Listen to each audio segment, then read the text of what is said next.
반갑습니다. 우리가 온라인으로만 만난 지 벌써 1년이 되어 가네요. 네.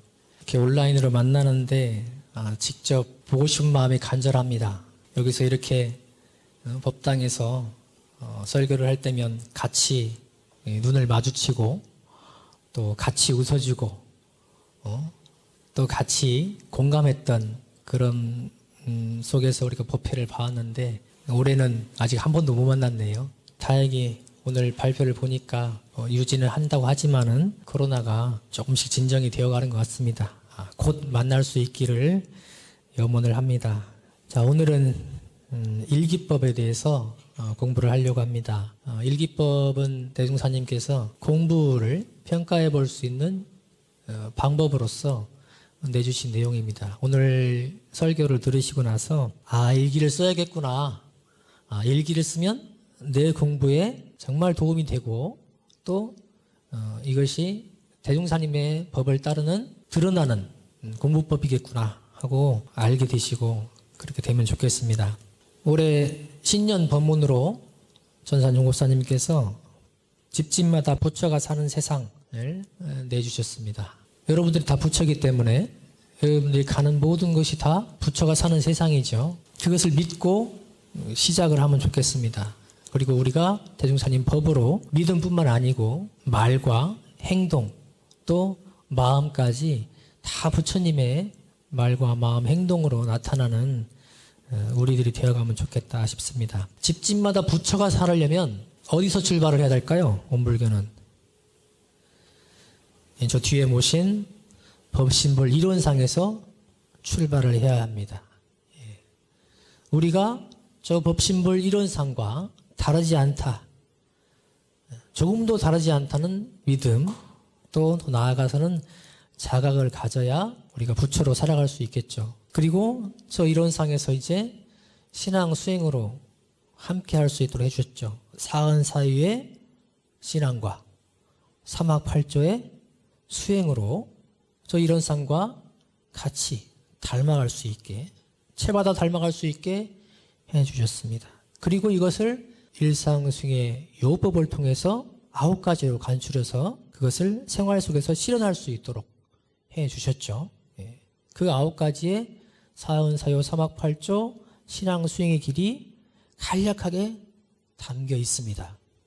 그리고 이것을 상시훈련과 정기훈련으로 단련하고 실현하게 하셨습니다. 그리고 마지막으로 이것을 챙기는 마음 또 그 실행 정도를 조사하기 위해서 오늘 배우는 일기법을 말씀을 해주셨죠. 우리가 원불교 신앙수행을 한다 하면서 일기를 쓰지 않고 과연 내가 신앙수행을 제대로 하고 있는가 그렇게 말할 수 있을까 싶습니다. 저는 어렵다 이렇게 생각을 합니다.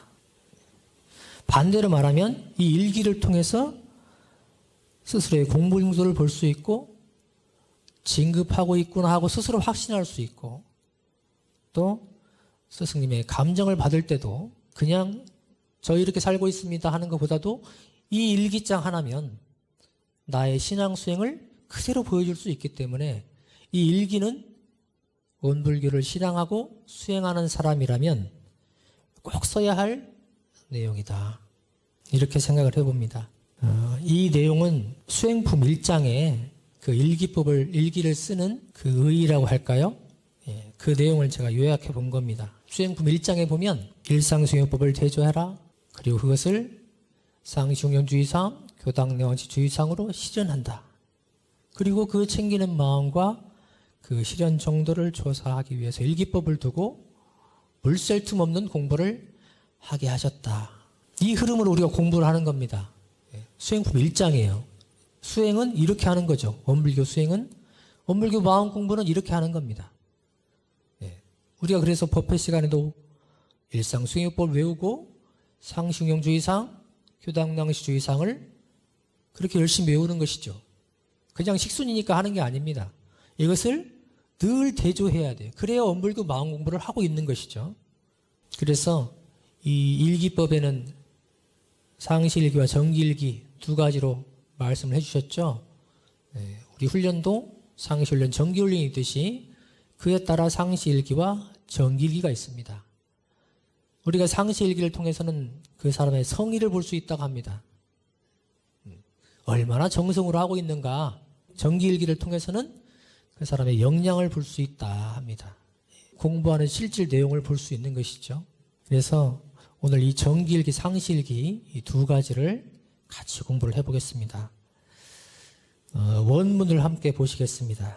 제6장 일기법 이 내용입니다. 같이 한번 읽고 그리고 나서 제가 설명을 좀 드리겠습니다. 먼저 일기법의 대요입니다.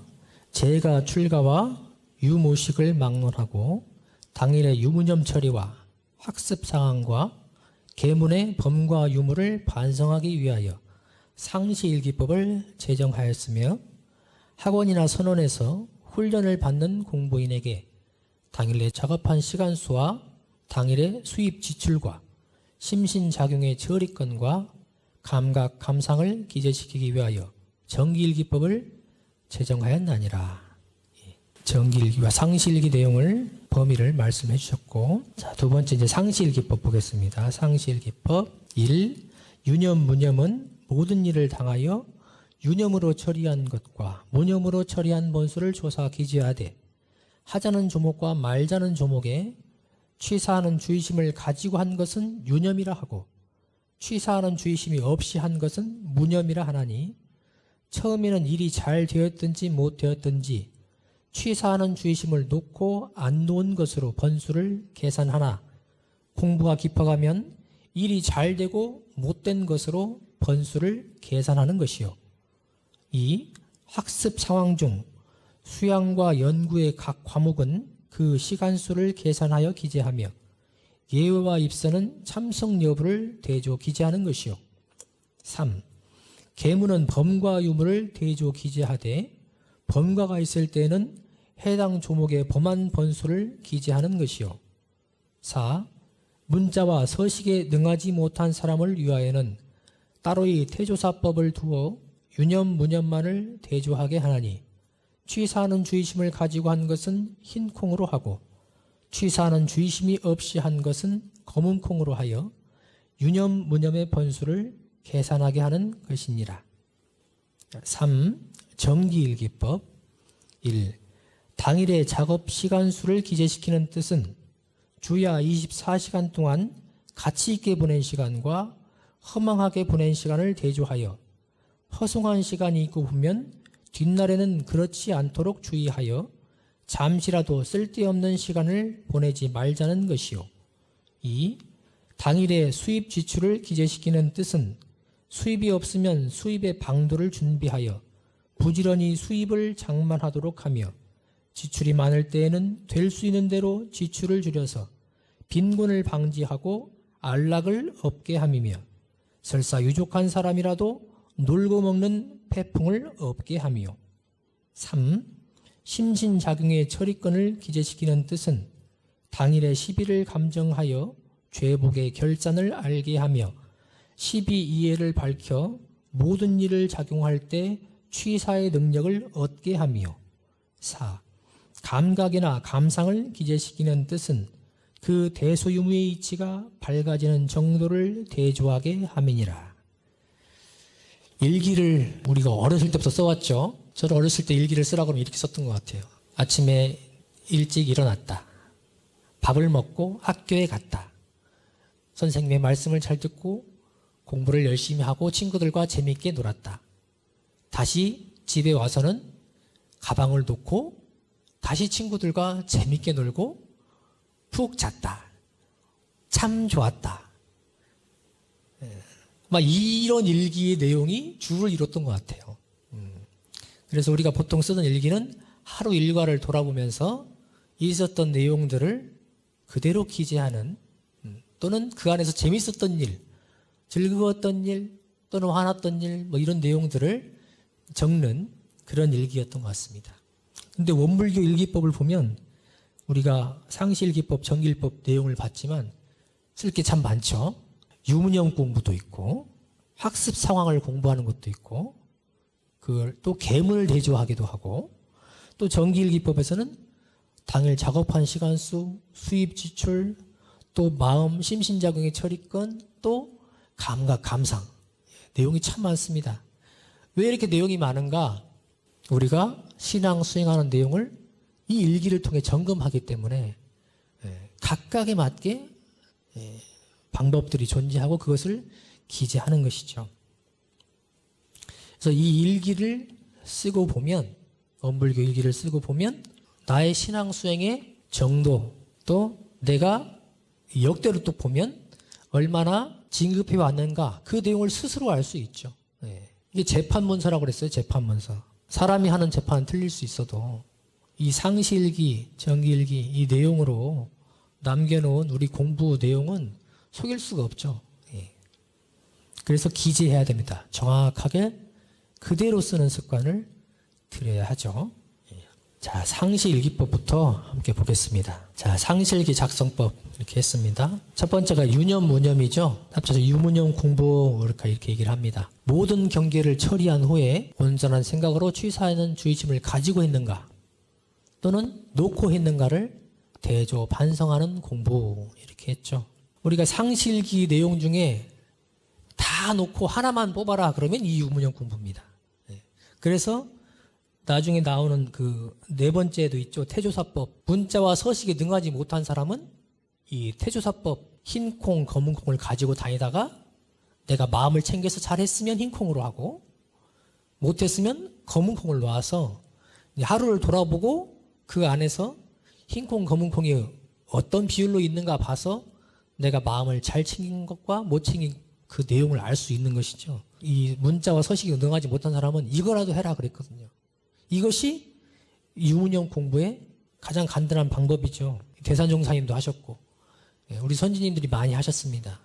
지금은 이제 태조사법은 콩이 귀해서 안 하고 있지만 다른 방법이 있죠. 수첩으로 할 수도 있고 또 우리가 어플로 나와 있고 다양한 방법이 있을 수 있습니다. 그런데 이 상시일기를 작성하는 데 있어서는 이 유무념 공부가 가장 근본이 된다. 유무념 공부를 잘하면 다른 공부도 함께 되어집니다.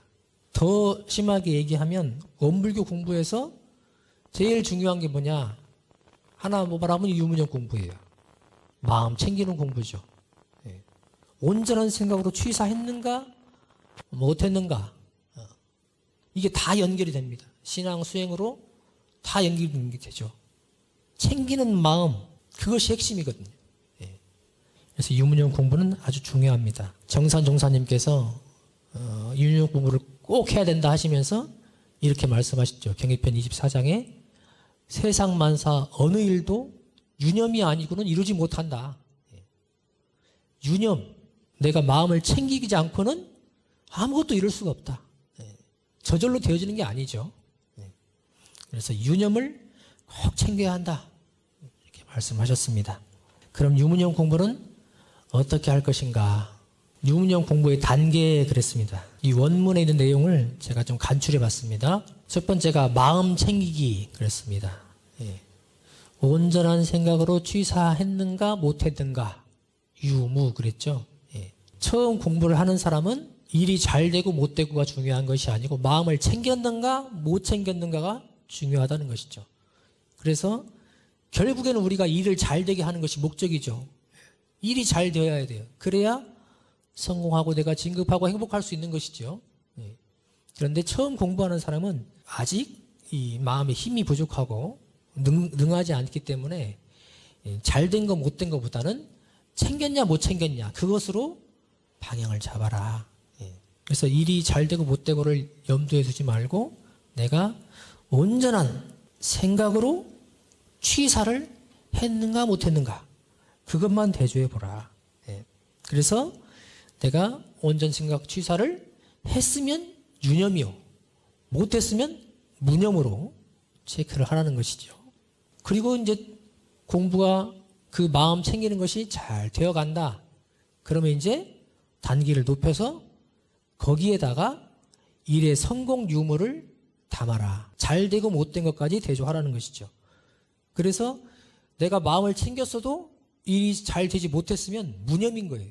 잘 되어야 유념이죠. 그러니까 우리가 유문영 공부라는 것은 일이 잘 되게 하는 겁니다, 결국. 예. 그래서 마음 챙김과 일에 잘 되고 못 되고를 봐서 유념, 무념으로 체크를 해라. 예. 여기서 더 깊어지는 공부가 있죠. 근데 여기서는 정말 이제 고수가 되는 겁니다. 고수. 불보살들이 하는 공부죠. 하루 4때 4번으로 나눈 거 하루를 또는 한 경계로 잡고 마음이 끌렸는가 안 끌렸는가 그것을 표준해라. 그래서 잘된 것을 대충 잡아라. 이렇게 했습니다. 예. 공부가 깊어가면 이제 한 경계마다 하는 것이 아니고 이 하루를 때로 나누는 거예요. 4번으로 나누기도 하고 또는 하루 통째로 한 경계로 잡아서 내가 오늘 하루 동안 마음이 끌렸냐 안 끌렸냐 한 번 체크하는 것이죠. 그래서 예. 혹은 4번으로 나누면 4번으로 체크하는 것이겠죠. 예. 그래서 이거는 정말 이제 공부가 깊어진 사람이 할 수 있는 공부입니다. 이거는 이제 원문에는 안 나와 있습니다. 우리 법문에 스승님들이 더 깊은 공부를 얘기해 준 내용을 제가 담아놨고요. 더 들어가면 뭐냐? 일념이 계속되는가를 표준해라. 정산종사님께 어떤 분이 와가지고 공부를 잘하고 있다고 그러니까 그러면 그 일심 일념이 계속되냐? 얼마나 가냐? 하고 물어보니까 할 말이 없는 거죠. 석 달 가냐? 일념이 계속 갈 수 있습니까? 경계만 오면 바로 일념이 무너지는데 이것은 이제 공부가 아주 깊어진 사람이 하는 것이죠. 우리가 이제 결국 여기까지 가야 하지만 이제 불보살이 하는 공부고 앞에 2가지를 우리가 유문영 공부에서는 챙기면 되겠습니다. 그래서 내가 온전한 생각으로 취사하는가. 경계를 당했을 때 요란함, 어리석음, 그름에 끌려가는 것이 아니고 그때 마음을 딱 멈추어서 온전함을 챙기고 12예를 대소유물을 봐서 잘 생각해서 판단을 하고 그 판단에 맡겨서 취사를 한다. 정의를 취하고 불의를 버리는 그것을 하는가. 그것이 마음 챙기기 첫 번째고 이어서 마음 챙기기와 함께 일의 성공 유무까지 보아야 한다. 이것이 이제 유문영 공부입니다. 그런데 온전한 생각으로 취사를 하고 싶은데 그 마음 자체가 안 챙길 때가 있어요. 경계를 당하면 훅 그냥 딸려 들어갔다가 뒤에 가서 아이고 놓쳤네, 마음을 못 챙겼네 그러고 있습니다. 우리가 많이 그래요.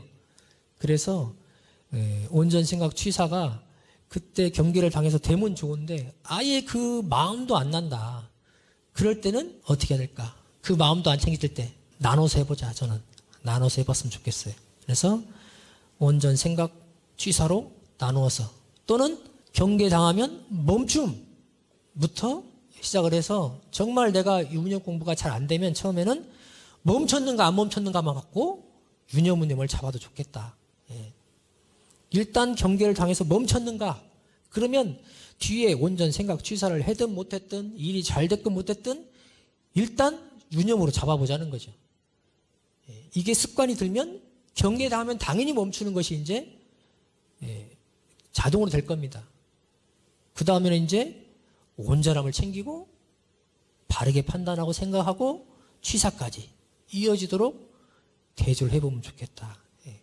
그래서 처음에 우리 일기법에는 마음 챙기기가 온전 생각 취사로 챙기는 마음을 갖도록 하셨는데 이것조차 안 되는 사람에게는 이렇게라도 유문영 공부를 시작하면 좋겠습니다. 저는 이렇게 했어요. 처음에 이 온전 생각 취사가 생각이 안 나요. 예비교무 때 갖고 갔는데 마음을 챙기라고 하는데 마음 챙기려는 그 마음도 안 나요. 경계에 따라서 그냥 끌려가니까. 그래서 이거부터 해봤습니다. 일단 멈추는 거. 멈추지 못하면 공부는 시작도 못하는 거거든요. 그래서 멈추는 공부부터 유문영 공부를 하자. 그리고 이어서 온전 생각 취사로 이어가고 또 일이 잘 되고 못 되고 그 내용까지 달려가면 유문영 공부가 이어질 것이다.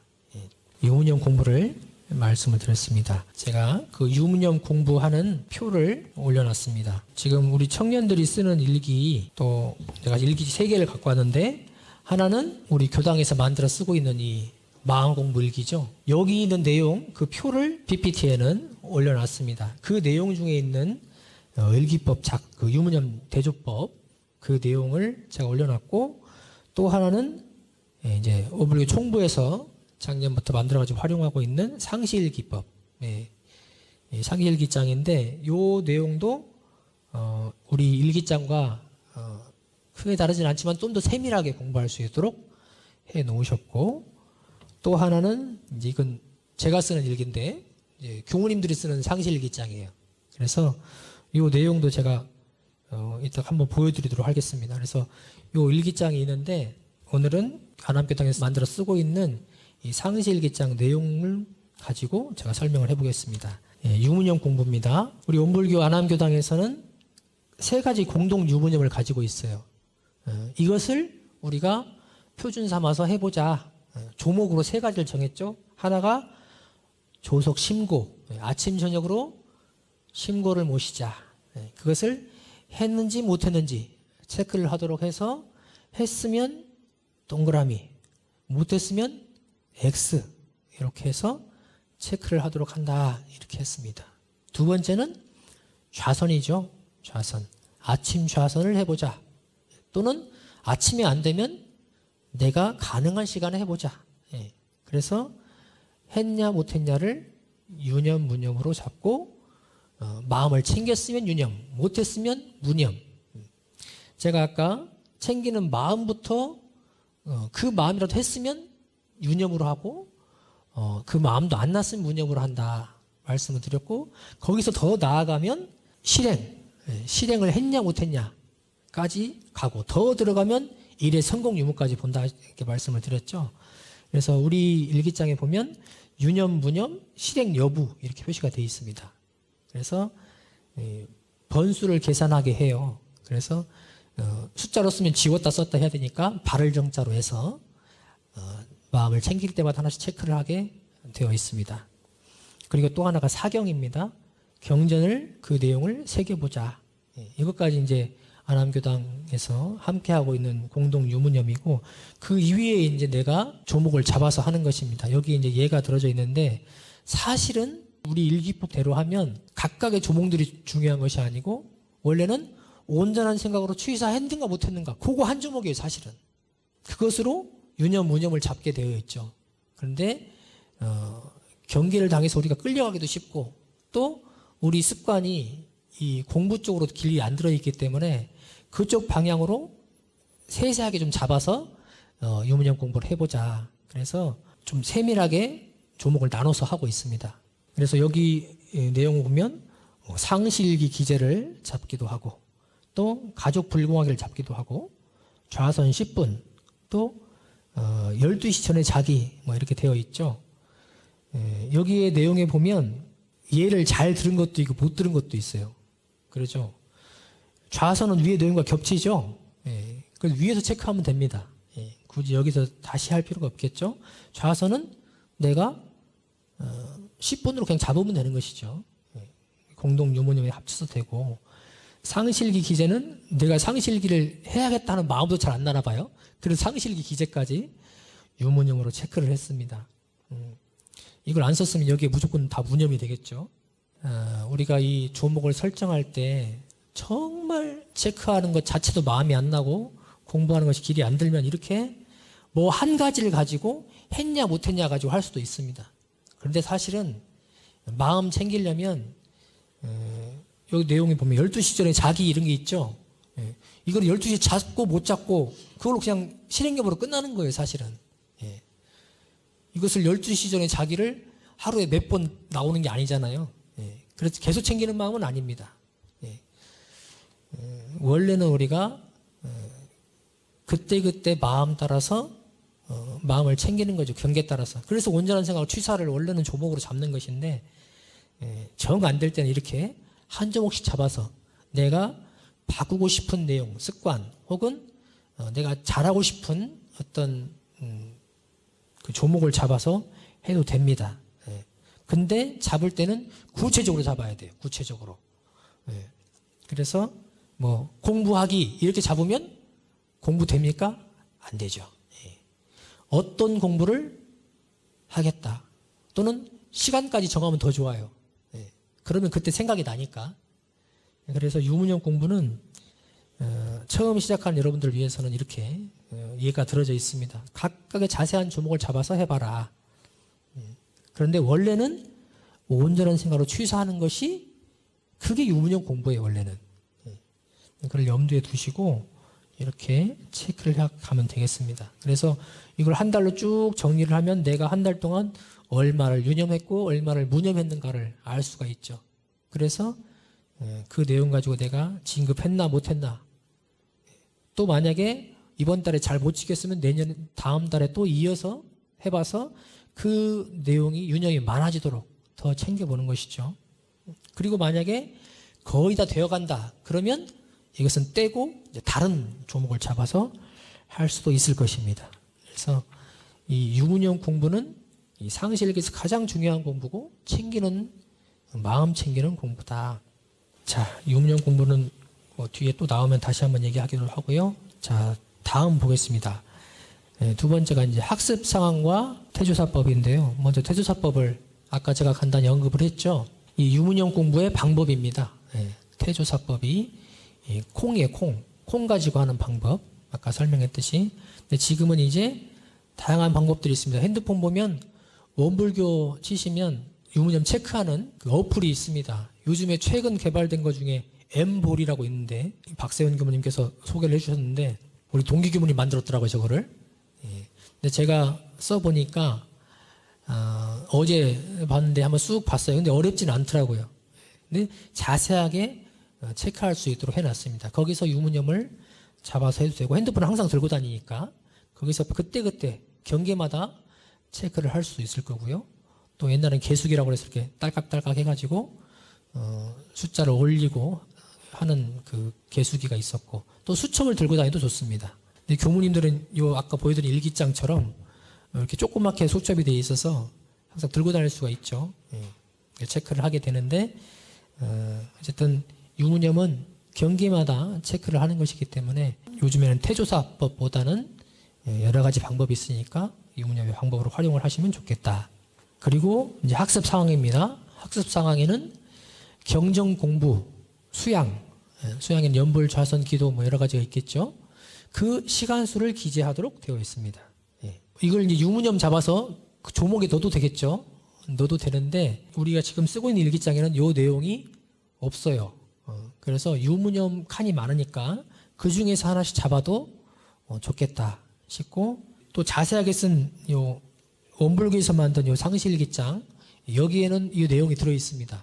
그래서 체크를 하셔도 좋고 이제 어떤 일기장을 선택해서 체크를 할 것인가는 여러분들이 이제 보시고 판단하면 좋겠고 처음 공부하시는 분들은 우리 원불교 안암교단에서 만든 일기장 요것으로 시작을 해서 챙기는 마음을 낼 수 있도록 이렇게 하시면 좋겠습니다. 그래서 요게 익어지고 그러시면 이걸 그대로 쓰셔도 되고 또 원불교에서 만든 요 상시일기장을 교당에서 지금 판매를 하고 있으니까 활용을 하셔도 좋겠다 싶습니다. 학습 사항은 어쨌든 내가 이 신앙 수행의 방법으로 하고 있는 그 내용들을 체크해보자. 그것은 했냐 안 했냐가 아니고 시간으로 잡아서 내가 과연 진리 공부에 얼마만한 시간을 들였느냐 그걸 스스로 체크하게 하는 것이죠.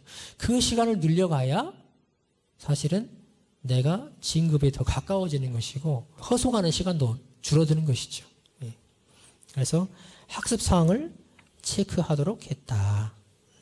아까 제가 그 M볼 말씀드렸죠. 그 어플 거기에 있는 내용들을 제가 어제 검색을 해보니까 이렇게 어플 내용 중에 체크할 수 있게 되어 있어요. 첫 번째가 유문형으로 할 수 있게, 그리고 상시훈련, 상식주의사항 6개, 그리고 뒤에 신앙 수행하는 그 연불좌선 수양의 방법 이런 것들을 체크할 수 있게 하셨고, 그 다음에 이제 일상수행요법이 체크할 수 있게 했고, 또 계문까지 체크할 수 있게 해서 이 어플 하나에 그 내용들이 다 담겨 있습니다. 그래서 핸드폰 갖고 다니시면서 이걸로 체크를 하시고 우리 일기장에다가 하루 정리하시면서 기재를 하셔도 좋겠고, 여기서 자체에서 통계가 나옵니다.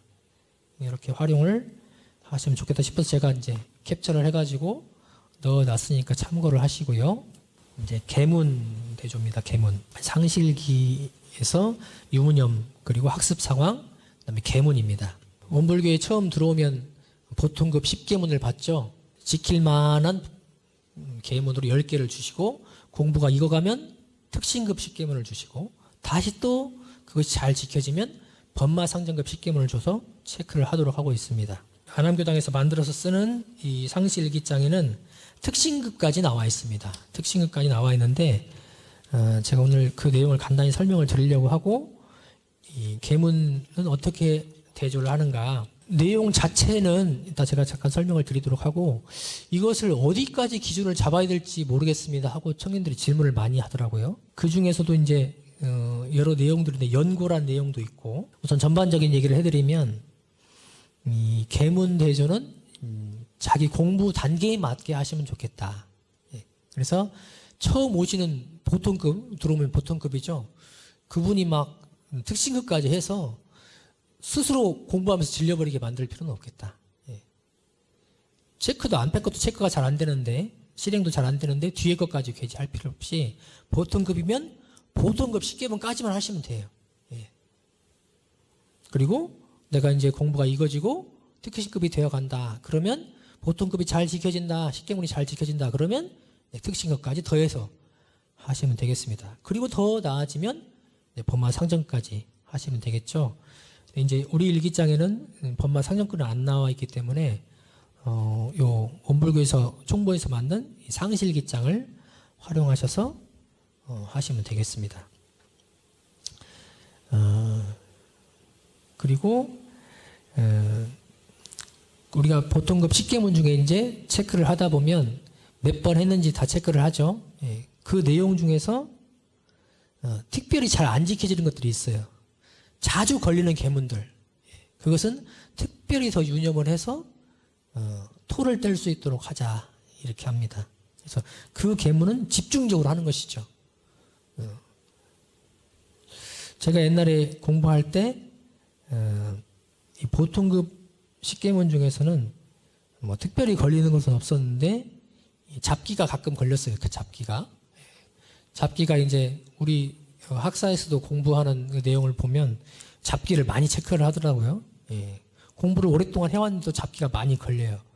왜냐면 잡기를 내 그 생활 속에서 꼭 필요한 것이 아니고 잡다하게 원래 잡기의 뜻은 이 노름이나 어떤 도박이나 이런 것들을 얘기를 하는 것인데 우리 학생들은 그걸 확장시켜서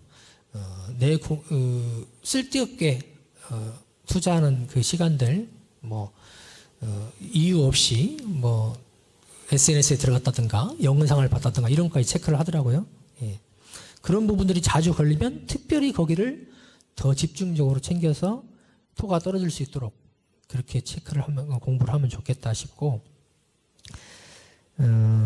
보통급 기준에서는 이 내용에서 보면 다 대부분 이게 그 행동에 관한 겁니다. 그래서 어떤 사람들은 그거 도둑질 하려는 마음만 났어도 2조에 도둑질의 말미가 있는데 도둑질 하려는 마음만 나도 이 체크를 하기도 해요. 그거는 공부가 아주 익어간 사람이 하는 것이고 설사 났었어도 행동을 하지 않았으면 이 체크하지를 않아야 되는데 또 과하게 체크를 하는 분들이 있더라고요. 그래서 보통급은 보통급 10계문은 마음은 났어도 내가 실행하지 않았으면 지킨 것으로 한다. 근데 이제 특신급과 법마 상정급으로 가면 이제 저는 그랬어요. 좀 나눠서 했습니다. 처음에는 마음이 났어도 행동을 안 했으면 물론 마음 자체를 다루는 계문이면 체크를 하겠지만 행동으로 나타나야 혹은 말로 표현해야 범계로 하는 그런 조목들은 처음에는 마음이 났어도 그냥 지킨 것으로 했습니다. 그런데 제가 좀 더 하고 해보니까 그 마음 났을 때도 이제 좀 더 체크를 해야겠더라고요. 그래서 내 공부 정도에 따라서 말과 행동이 나왔을 때 체크를 할 수도 있고 또는 마음이 났을 때 체크를 할 수도 있고 이렇게 되겠습니다.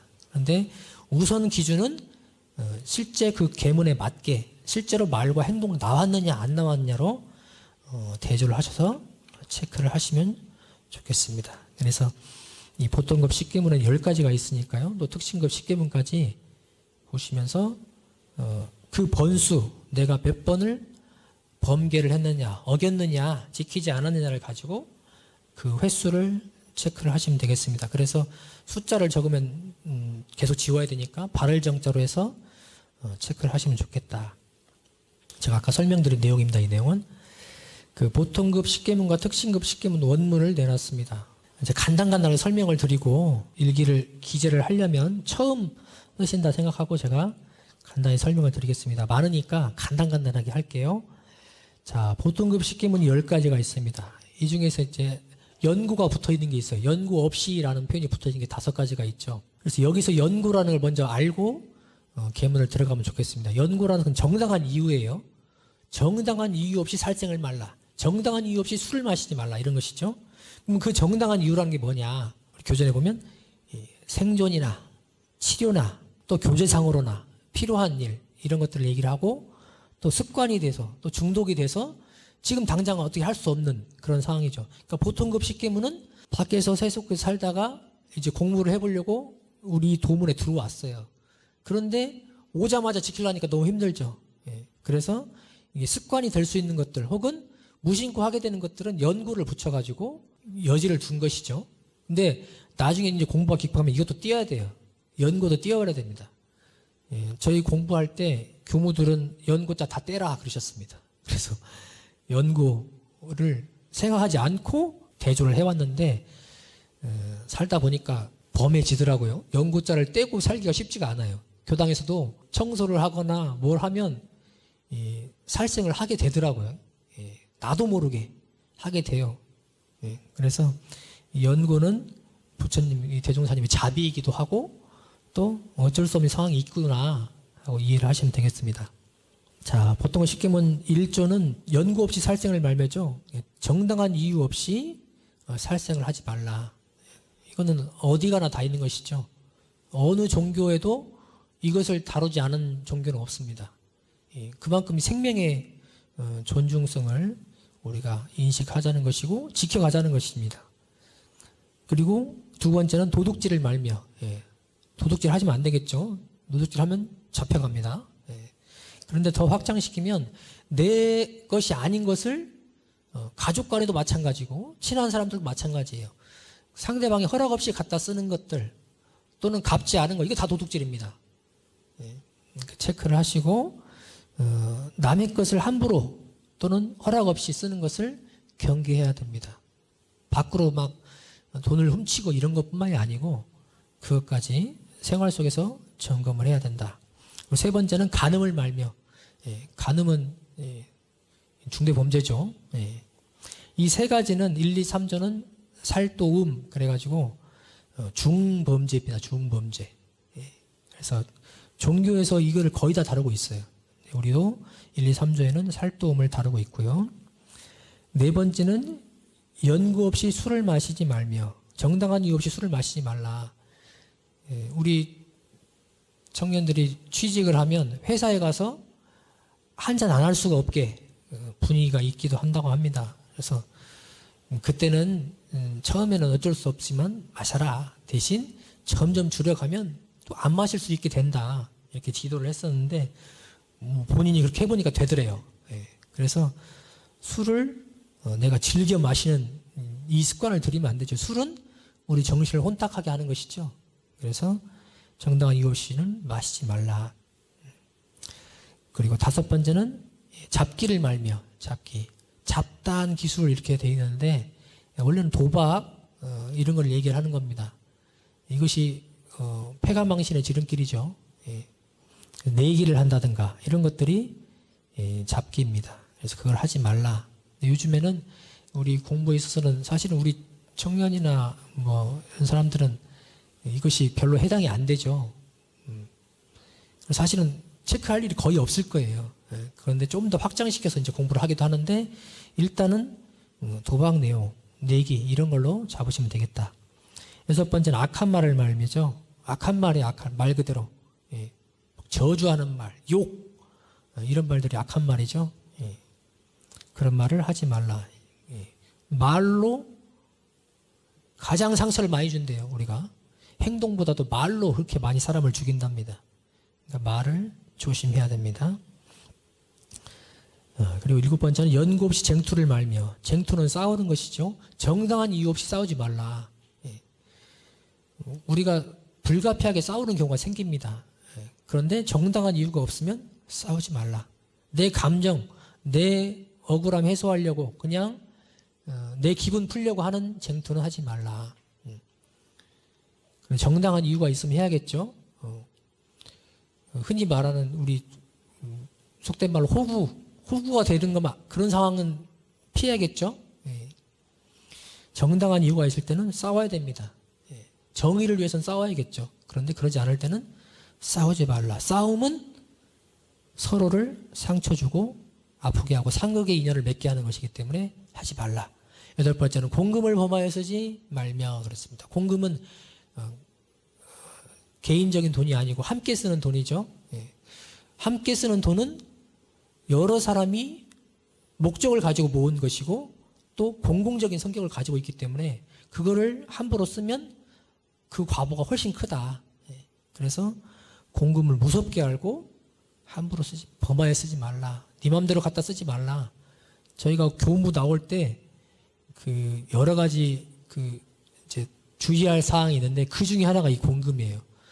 저희 교무들이 아무래도 이제 교당에서 헌공도 뭐 여러 가지 희사도 이런 것들을 해서 교당 운영도 하고 또 자선 사업도 하고 교화도 하고 활용을 하잖아요. 그런데 거기서 혹 사심이 동하면 이 공금을 잘못 쓸 수가 있거든요. 여러분들도 이제 점점 지위가 올라갈수록 이 공금의 접근성이 많아집니다. 그때 더 조심해야 되는 것이죠. 그리고 9번째는 연구 없이 신규관 금전을 여수하지 말며 그랬죠. 연구 없이 정당한 이유 없이 심교 마음으로 통하는 사이 그 사이에는 돈을 주고받고 하지 말라. 빌리지 말라. 형제 간에 가족 간에 친구 간에 돈 때문에 갈라서고 이런 경우도 많죠. 옛날에는 돈 잃고 사람 잃고 그러죠. 이것이 이겁니다. 돈을 빌려주면 빨리 갚으면 좋은데 또는 빌려준 사람이 잊어버리면 좋은데 그것이 안 돼요. 그러니까 그 사람만 보면 돈이 생각나요.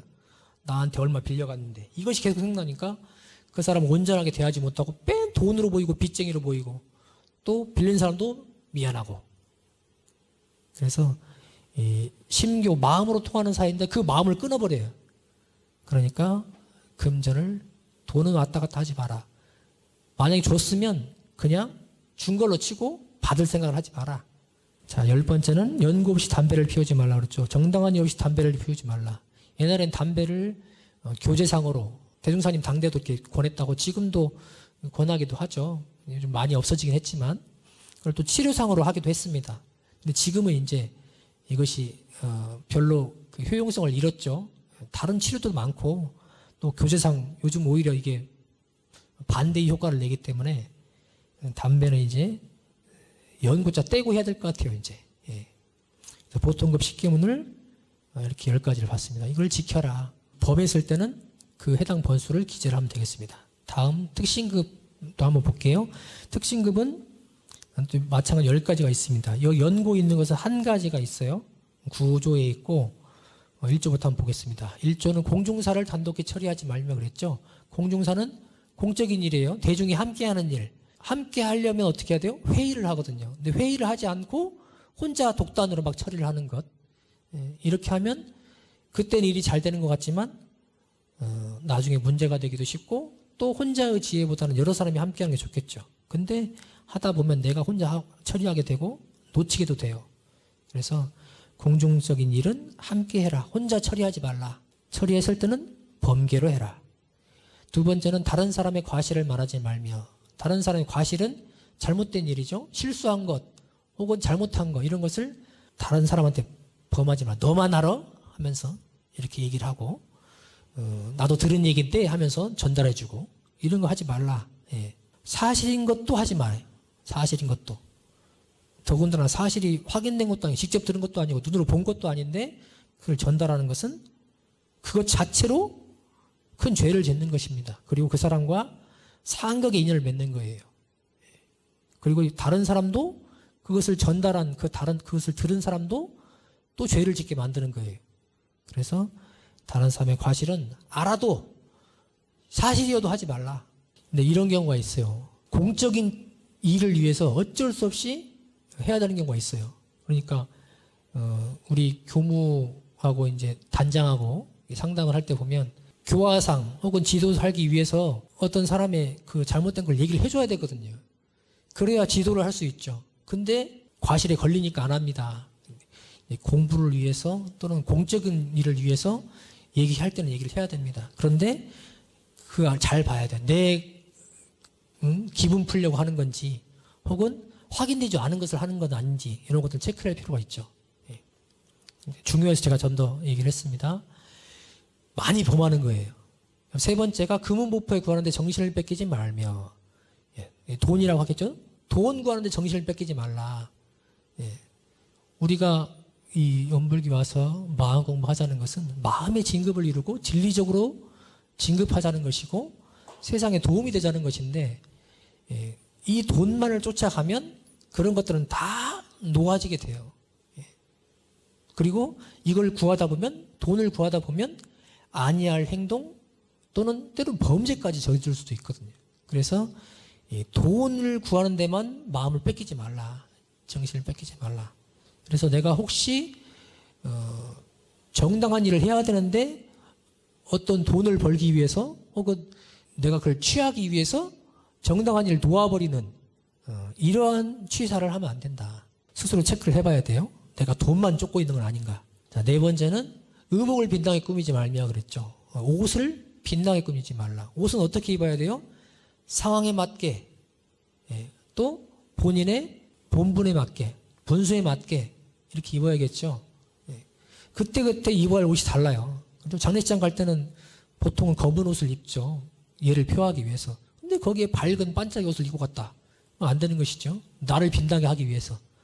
그래서 옷은 그때 상황에 맞게 잘 입어야 되는데 나를 드러내기 위해서 메이크업 안 찾는다든가 또는 비싼 옷만 찾는다든가 또는 상황이 아닌 것에 나를 빛나게 하는 그것만 갖고 판단해서 옷을 입는다든가 이런 것은 이제 범계로 한다.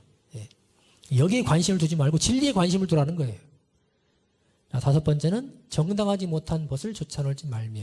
정당하지 못한 것은 나를 강급시키고 또는 정당하지 못한 행동을 하는 사람, 그런 사람과 가까이 하지 말라. 옆에 있으면 그냥 상대는 해주지만 쫓아가서 막 나서서 같이 하고 이러지 말라는 것이죠. 정당한 사람만 같이 놀기도 바빠요. 그 사람과 공부하고 정당한 일을 하기도 바쁜데 정당하지 못한 일을 하니라고 거기에 시간과 에너지를 쓰지 말라. 결국에는 나를 강급시키고 나를 고통으로 불행으로 몰고 갈 수 있기 때문에 쫓아다니지 말라.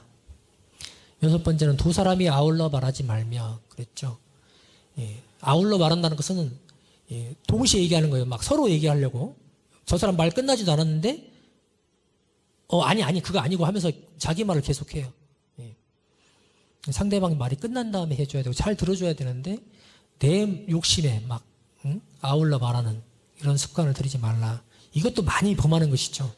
흔히 범해요. 예. 저도 주변에 있습니다. 이런 사람들이. 예. 저도 조심하려고 하는데 무심코 상대방이 아닌 말을 하면 나도 모르게 끊고 막 하고 싶어요. 이런 것이 걸리거든요. 그래서 그럴 때는 챙겨야 됩니다. 내가 아울러 말하지 않아야 된다. 그리고 이제 일곱 번째는 신용 없지 말며 지키지 않는 것이죠. 다른 사람과의 약속 또는 나 스스로와의 약속, 진리와의 약속 이런 것들이 이제 그 약속을 지키지 않는 것, 신용 없지 말며 이것은 사실 범위를 넓히면 엄청나게 많이 걸려요. 예. 지키지 않는 것, 지킬 약속을 하는 게 더 중요하겠죠. 예. 그리고 혹시 못 지킬 일이 생기면 양해를 구하고 미안하다 하고 다시 신용을 잃지 않도록 그렇게 해야겠죠. 다음은 여덟 번째입니다. 비단같이 꾸미는 말을 하지 말며. 예, 비단같이는 상대방이 듣기 좋은 말, 칭찬하는 말인데 어떤 정당한 칭찬이 아니고 그 사람의 어떤 마음을 얻기 위해서 또는 그 사람 기분 좋아서 나한테 유리하게 하기 위해서 꾸미는 말이에요. 꾸미는 말. 정당한 것이 아니고 이거를 하다 보면 점점 거짓말이 늘어요. 그리고 안 해도 될 말도 막 하게 되고 실수도 하게 됩니다. 그래서 이런 말은 하지 마라. 9번째, 연고 없이 때 아닌 때 잠자지 말며 그랬죠. 정당한 이유 없이 때 아닌 때, 자야 될 때, 그 때가 아닌데 잠자는 것. 잠은 언제 자죠? 저녁에 자야죠.